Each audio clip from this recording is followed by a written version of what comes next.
when an idea lives far beyond its birthplace. It transforms into something legendary.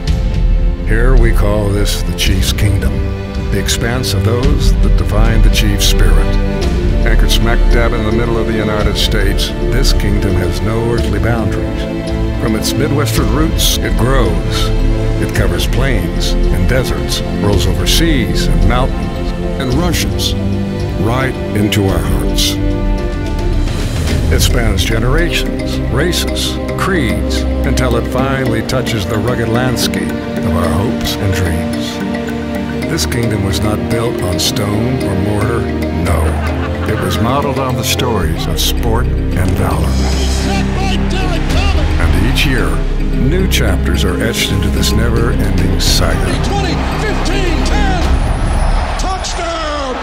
And although there is one special place called home, wherever you hear the thunder of red and gold, wherever a hero is remembered, or another one born, wherever the will of people give life to the game. Welcome, neighbor. You're in the Chiefs' Kingdom.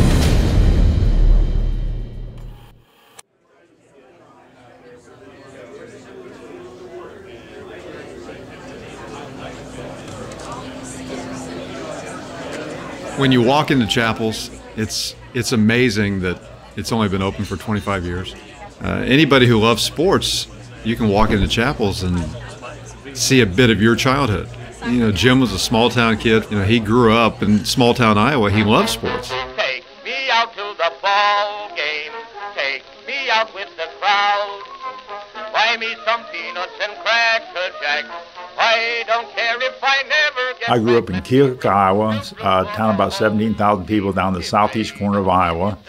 Roger Maris played there. Gordy Coleman came through Keokuk before they got to the minors. And so you just go out and see them play all the time. And that was the only professional team we had in town. I think you just like sports or you don't like sports. I grew up liking sports. It's just part of my life. I played baseball every day in the summer, basketball every day in the winter.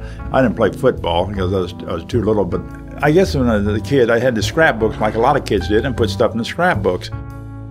What started out as a childhood hobby of collecting would lead Jim Chappell to his eternal lifestyle. Jim moved to Kansas City in the late 60s, but it would be nearly 2 decades of working odd jobs until he decided to start his own business, and it was beautiful.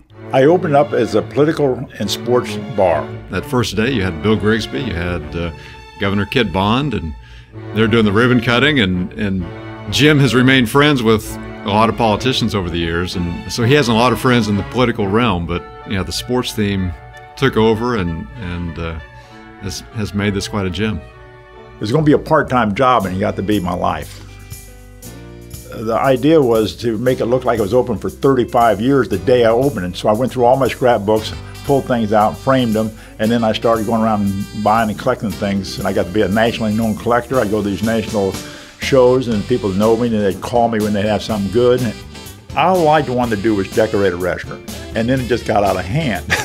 Well, if you're a sports enthusiast and you want to go to a museum, I mean literally a museum that has everything about sports, whether it be high school, college, professional, you name the sport, it's Chappell's up north. Everybody in the memorabilia business knew me because I bought from them. They were friends of mine.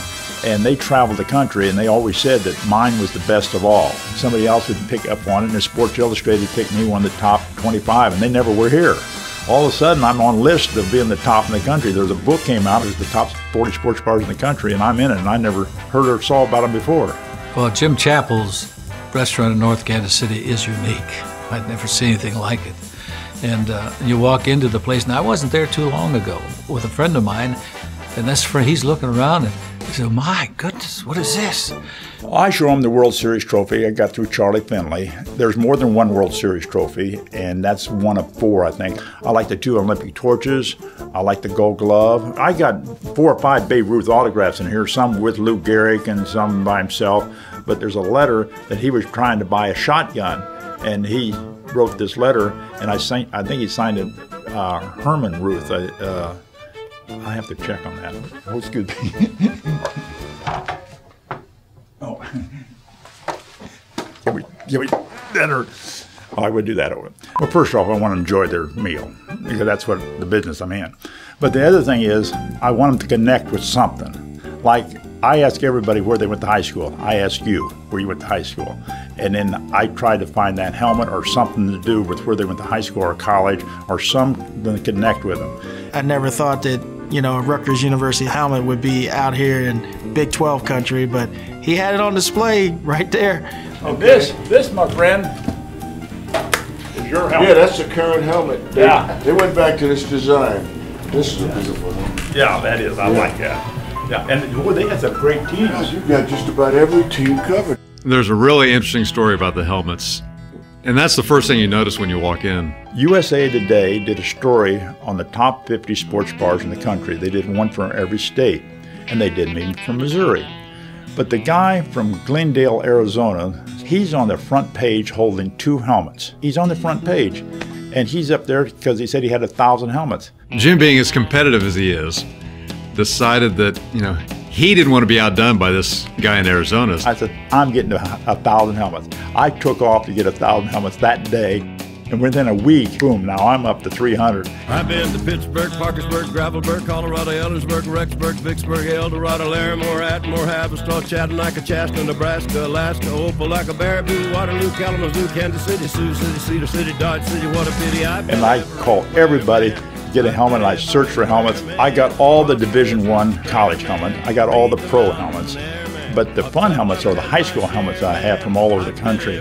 When you look on the ceiling, it's, Jim has made his point that, anything you can do, I can do better. So anybody asks me how many helmets I have 1,001. That's one more than that guy in Glendale. I've been everywhere. It started out as a bar and grill, and then it became a restaurant and lounge, and now it's a restaurant and sports museum. Chief's Kingdom is brought to you by Hy-Vee. Hy-Vee, where there's a helpful smile in every aisle.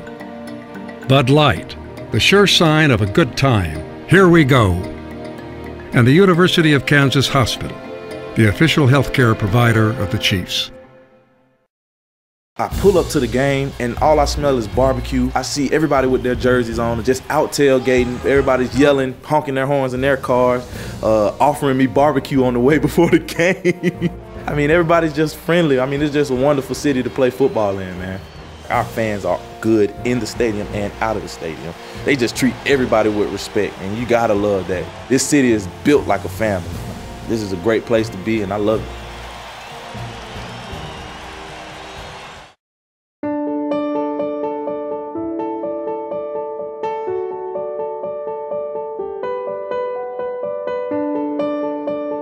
When you think of Hall of Fame, you think of Cooperstown, Canton, or even the Chiefs Hall of Honor. But just north of the Missouri River lies a different kind of hall, where you can take in history and a bite. Now, I remember that story you guys told me, Grigsby, I guess, told me, this is back when the Chiefs first came, and I know you all heard this before. When he first came to town, they have the Chiefs send these guys out to talk. They probably did you too. So Stram and Grigsby are going out some small town like Pale or somewhere to talk, and they're driving out there. Stram, of course, turns to Grigsby and says, are these guys paying us any money? And Grigsby says, well, I don't know. He said, they're just sending us out there. So they go out there and they speak, and this guy walks over and gives Grigsby an envelope after it's over. Grigsby opens it up and looks in, and there's $400. Hey, not bad. So he takes the 100, sticks it in his pocket, puts the envelope back. Stram comes up to him and he says, hey, did they pay us anything? They said, well, he says, I don't know. They gave him this envelope. Here, you can take it. So he gives him the envelope. They're riding back in the car. Grigsby says, hey, Hank, did they pay us anything? He said, well, yeah. He says, they gave us $200. How would I describe Chappell's? I would say it's a warm and cozy place. It looks busy just from all the stuff on the wall. It's just a lot of activity when you go in. And there's a lot of good things to see in here, but people, they come to see the memorabilia, but they come back for the food. And that's evidenced by the fact that I have return business all the time. I have people eat here every day. I come in anywhere from 2 to 5 days a week. I had almost all of their food on their menu, and it's excellent. There is no sports place in the United States like this one. I do love my customers, and I love talking to them. I love to hear what they have to say more than anything. They tell the greatest stories, too. Bobby, does that ring a bell? Bobby Bell should have been an entertainer. He is funny, he is likable, and he takes over a room when he comes in. And that lady just walked right in front of the camera. You got to sign a release now. He comes to my restaurant and he'll walk up and start talking to customers, and as they're sitting there eating, and they're kind of in awe of the fact that it's Bobby Bell. You were here about 3 months ago? No. 2 months? All right, when? I was here a few weeks ago. Oh yeah, you and Bobby Jr. I told you couldn't remember. But what's funny is he'll grab some menus and he says, how many are there going to be? And he'll say, would you like in here? And he'll go seat them. And so he becomes my maitre d' just by walking in. But he's all over the place. He's just a great personality. Who's first here?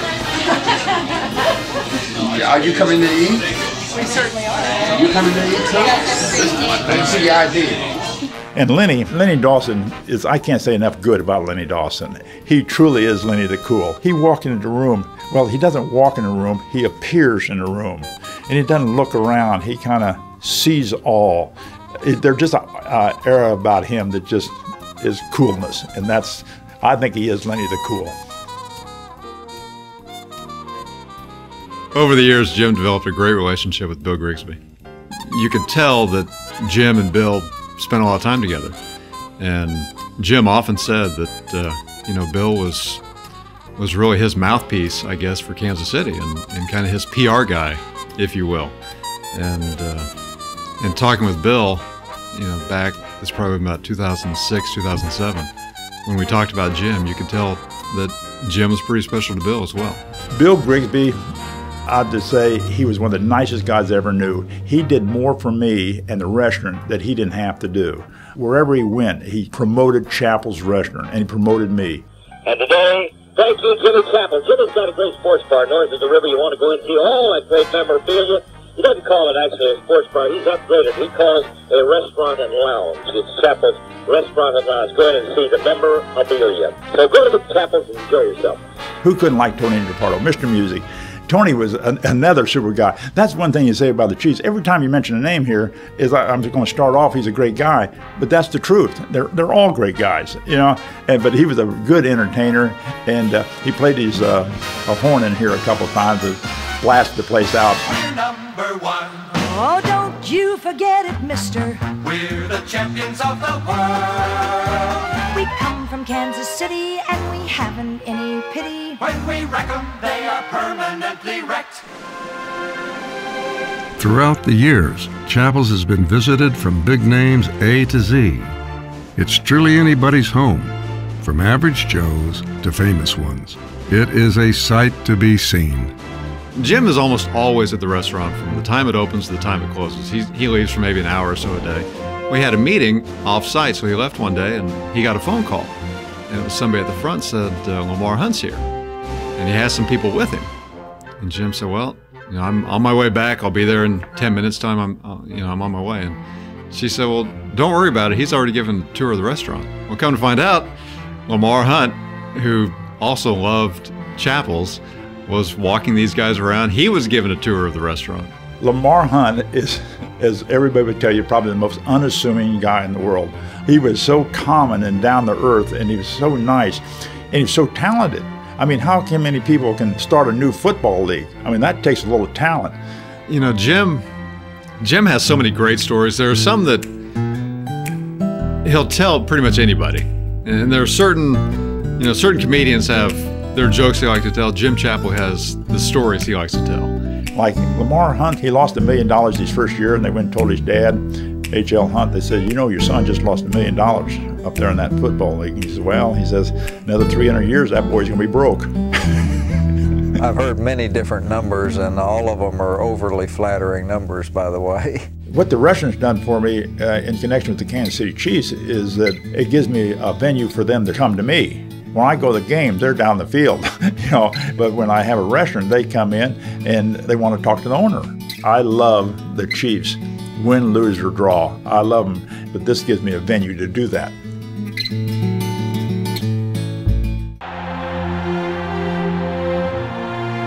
When I hear the number 50 here in Kansas City, and I was here in the very first year when the franchise came here, that tells me that I've been here a long time, a half a century. The Kansas City Chiefs belong to the fans. You know, they're the ones that show up. They're the ones that cheer. It isn't just on Sunday afternoon at Arrowhead Stadium when people come out to see an exciting football game. It's the Kansas City Chiefs who believe that, hey, this is 50 years we've been involved. We were theirs. We belong to them. When you win, everybody's a fan of the Kansas City Chiefs, yes, but what about when you're not winning? You know, how strong is the feeling then? There has been loyalty with so many of these fans. Kansas City is my home. It's been my home since the team arrived here in 1963, and I wouldn't want to live anyplace else.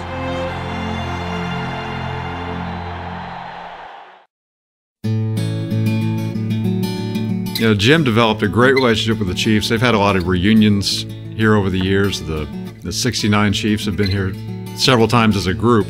I love the Chiefs, win, lose, or draw. I love them. You're in the game the whole season. It's the great organization, entertaining the fans, and that's what the Chiefs do. The Chiefs are on the warpath. Go Chiefs, go! The Chiefs are on the warpath. Go Chiefs, go! Thunder down the field and lay 'em low. Go Chiefs, go! Go Chiefs, go! Go Chiefs, go! Go Chiefs, go!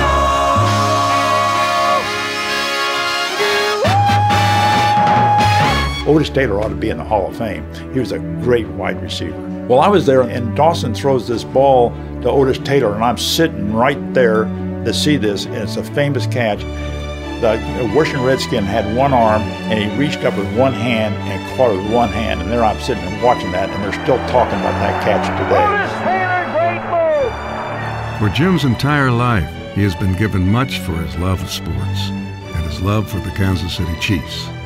From filling his boyhood scrapbooks to channeling an entrepreneur's dream, sports have inspired his way of life. But that wasn't enough. He yearned to give back to one of his heroes.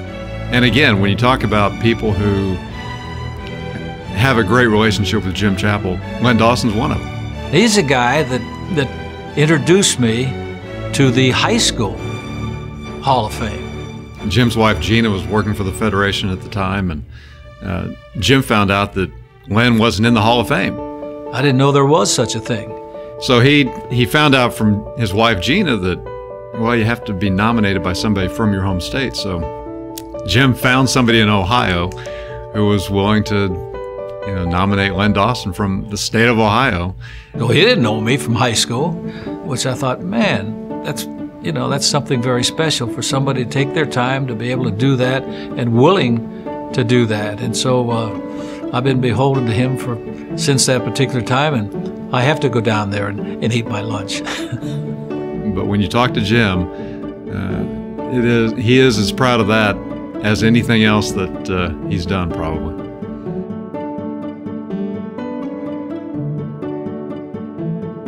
If you were to take pictures of Chappell's and send it, throw it out on the Facebook or Twitter or whatever and say, where is this place? A lot of people would say it's probably in New York, it's in Chicago, it's wherever, but very few would say it's in Kansas City. For 50 years, the Chiefs have called Kansas City home.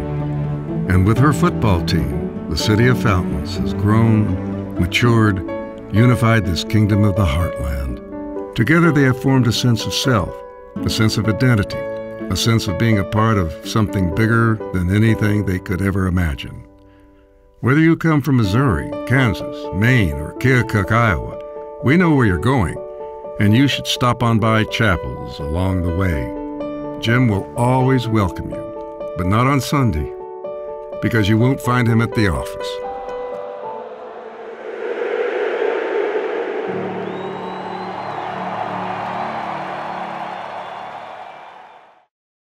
Chiefs Kingdom is brought to you by Hy-Vee.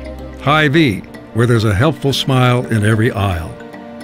Bud Light, the sure sign of a good time. Here we go. And the University of Kansas Hospital, the official healthcare provider of the Chiefs. The Chiefs Kingdom is a symphony of moments, images, connections, and each snapshot tells a story in her adventure.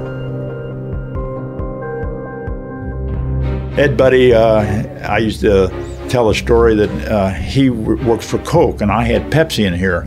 And so he came in and says, Jim, he says, you know I'm with Coke now. And he said, I see you're at Pepsi. He says, this is a better product. He sold me on the idea of the better product. And I said, you know, I don't jump from pillar to post. And I said, Pepsi hadn't done anything wrong.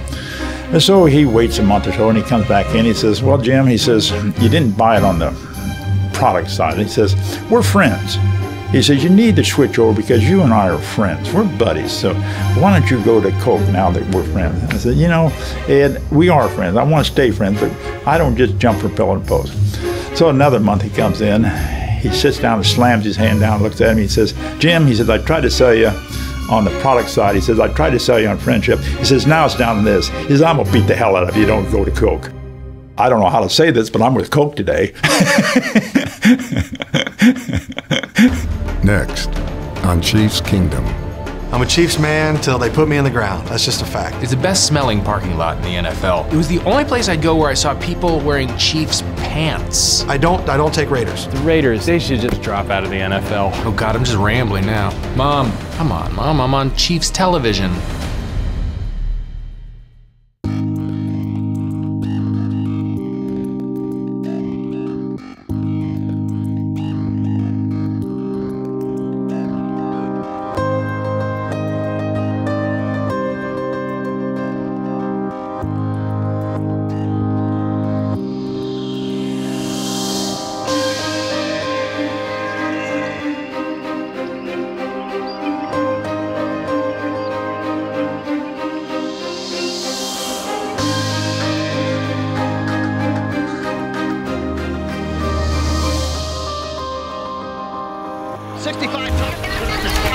Toss power trap.